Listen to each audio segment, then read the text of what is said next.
Birley Spa is a bathhouse in the Hackenthorpe area of Sheffield. This is a hidden gem as many Sheffielders don't know it actually is there. These are a few stories from Fiona about the spa. Birley Spa is and always has been about the community and about the people. From way back when, everything that happened here was driven by people. The original building that was here in 1701 was built so that people would take use of the waters because it had been known about for hundreds of years. When that building was gone, even then still people came to use the waters. There was a lady who used to come and actually holiday here just to make use of the water. Bear in mind there was no pool as such left by then, she was literally bathing in the stream.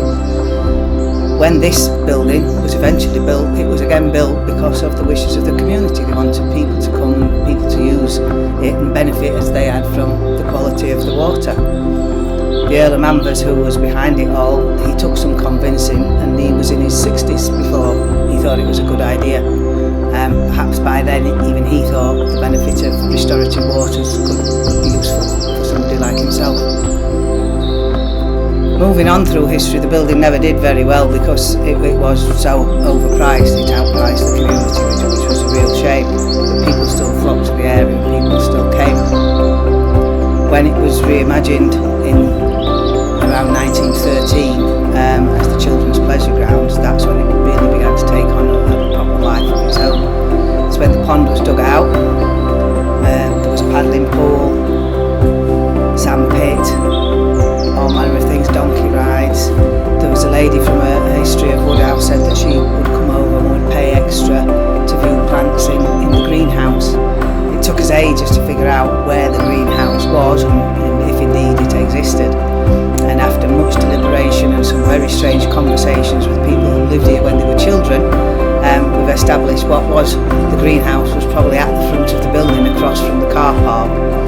But the little girl, as she was at the time when she lived here, she told us it was a Victorian tea room that was derelict. But after much conversation, figured out that that was actually probably the greenhouse. So many families lived down here that they had almost their own community. Around the Second World War, there was the Rose Cottages with two families. There were two families living in Birley Spa, and there were wooden bungalows that were on the driveway more or less across from the building. I was lucky to be able to speak to some of those.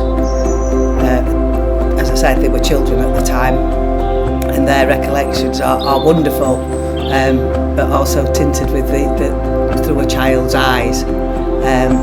So stories as they are don't necessarily bear through to reality. They recall a gentleman that used to walk around with a whip and practice scuba diving in the pool. Luckily, we've been able to contact one of his surviving relatives who is absolutely certain there was no whip. So what it was that they perceived as a whip, I don't know. However, he was indeed into scuba diving, so it is perfectly possible that he did make use of the pool in that regard. Moving further through history, again it all becomes quite checkered. By the end of the Second World War or some point later, the council took over this site in the early 50s, and it was owned then by Sanderson and Newbold Steelworks in Attercliffe. They had restocked the pond and had it as an angling club. Again, very valid to the local area, but its fortunes constantly changed and evolved. The mid-1960s, the building was partially renovated and opened as the Birley Spa Tenants Hall, first proof positive of it being a community building. Again, its fortunes varied through time. I have photos of a lady who was a model, and she had a modelling shoot done here. Sadly, the background of the photos indicate that the pool area at least was certainly derelict, but at the same time you can talk to people who had the wedding receptions here and recall it being absolutely glorious. One of my favourite more modern stories is probably from the 70s or 80s, I'm still not really sure. The pond beyond the building, because it's at the bottom of the hill and because kids used to get bored in those days, was often filled with things. Tyres were quite popular, and at one point there was even a car. Local kids would swim out and stand on it. Anyway, eventually a decision was made that it had to be cleared.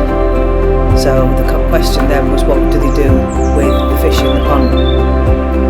So it was decided that they would net them all out, or as many as they could, and they placed them in the plunge pool in the building while they cleared the pond. We only found out about this because a gentleman was telling the story, saying that was how he learned that the pool wasn't actually tiled. And all I could think was, it must have looked absolutely amazing with all those fish in it.